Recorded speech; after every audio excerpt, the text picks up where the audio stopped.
people out there in our audience are saying, all right, how do I prevent myself from getting stuck with a subprime loan? To begin with, right, that's a great question. I think the big thing is to protect your credit rating at all costs. You know, you should have a credit score in the 620 range or above, which means pay your bills on time, all the time, those credit card payments, those auto loans, etc. All of that is what ultimately qualifies you for the best rate mortgages. And when you have a good track record, then you won't be steered into the subprime market. Is there anything else you should be aware of? Well, certainly you need to be careful about which lender you pick as well, and also which mortgage broker you obviously go with. Let's be real, a lot of these lenders chose to offer these consumers very, expensive loans. Some people call them toxic loans, suicide loans they've even been called. And it's been, I think, a travesty that the banking community in large part has done this. But you have to be thinking about which lenders you go with. Khalfani-Cox is the author of Your First Home Is Now the Time to Raise Taxes on Anybody. Well, I think that you have to look from a practical standpoint at what the economy needs. Nobody ever likes to hear about tax increases. It's not a big favor or popular issue. But the fact of the matter is there are some areas where it's absolutely necessary.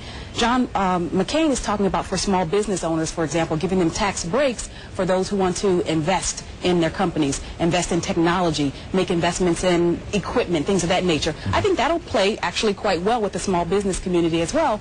But at the end of the day, I think the American public is going to say, who's going to help strengthen my pocketbook on all the issues, not just taxes, housing, healthcare issues, all of the things that are bread and butter pocketbook issues for the average person. And we still haven't seen this housing relief package from Congress. Both candidates, to their credit, have tried to tackle the foreclosure problem, and they've both put forth solutions that would stem the tide of foreclosures. I think, frankly, that Obama has put forth a much more aggressive and detailed package when it comes to looking at the housing issue. McCain's idea is essentially, let me help you to swap out of interest-only loans, adjustable rate mortgages, etc., into FHA-backed loans, and let's fight fraud, because he thinks there's been a lot of abuse in the system.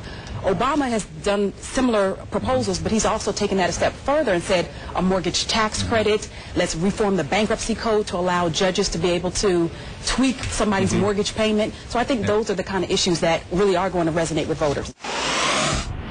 Is now the time to upgrade your life when homes that were once out of reach are now within your grasp? Lynette Khalfani-Cox, the money coach and author of Your First Home, the smart way to get it and keep it. She's joining us now. Is it time to really go out there and upgrade and try and find a home that you thought you couldn't afford a couple years ago? I think, frankly, it is a great time to buy for a multitude of reasons. We've got interest rates still at very low terms. You were talking earlier about how it's under 6% for the average 30-year fixed-rate mortgage. If you've got good credit, and if you also have a little bit of money saved for a down payment.